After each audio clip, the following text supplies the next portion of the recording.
It's only 12 verses long. It sits right at the front of the book of Psalms. And it's one of the most quoted Old Testament passages in the entire New Testament. Jesus, Peter, Paul, the writer of Hebrews, John, and Revelation, they all reach for it. If you want to understand why the first Christians saw Jesus as king, you have to start here. This is Psalm 2. Psalms 1 and 2 function as a pair. A doorway into the whole book. Psalm 1 is personal. Two ways to live, the way of the righteous and the way of the wicked. Psalm 2 is cosmic. Two responses to God's anointed king, submit or rebel, and they frame each other. Psalm 1 begins with "Blessed is the one." Psalm 2 ends with "Blessed are all who take refuge in him." Bookends. Psalm 2 itself is what scholars call a royal psalm. It was likely composed for a coronation. The words spoken when a new king was crowned in Jerusalem.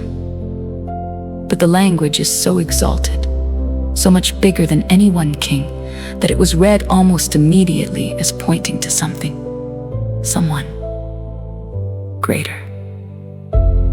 The poem is built around 4 voices. It reads like a scene from a play. First, the nations speak, verses 1 through 3.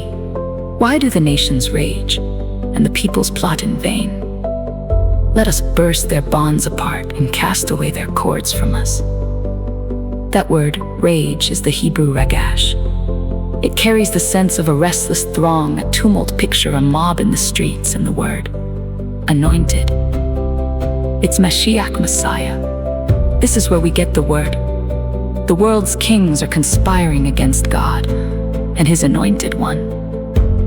Second, God speaks, verses 4 through 6, and his first response, one of the most startling images in the entire Psalter, is that he laughs. He who sits in the heavens laughs. The Lord holds them in derision.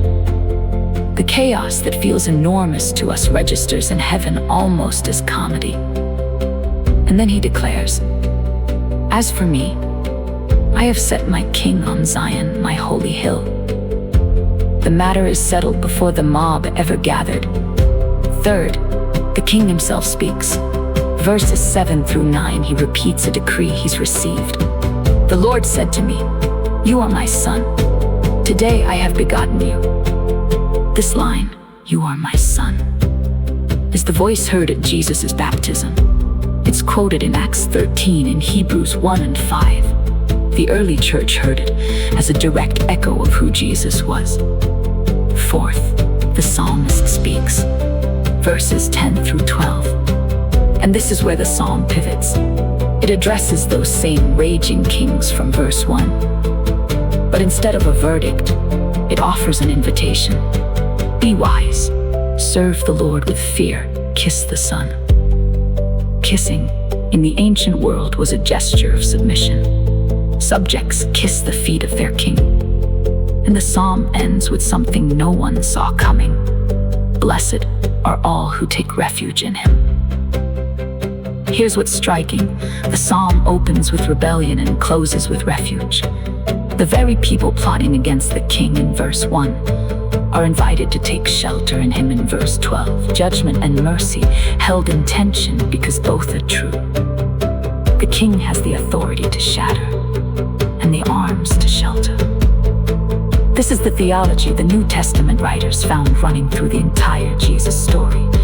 In Acts 4, after Peter and John are arrested, the disciples pray this exact psalm, naming Herod and Pilate as the raging kings, and Jesus as the anointed one they plotted against in Revelation. The risen Christ rules the nations with a rod of iron. Pulled straight from verse 9, Psalm 2 is the backbone of how the first Christians understood kingship. And it's still asking you something now, because the world you live in is still raging, still striving, still resisting, still scrolling past any voice that sounds like authority.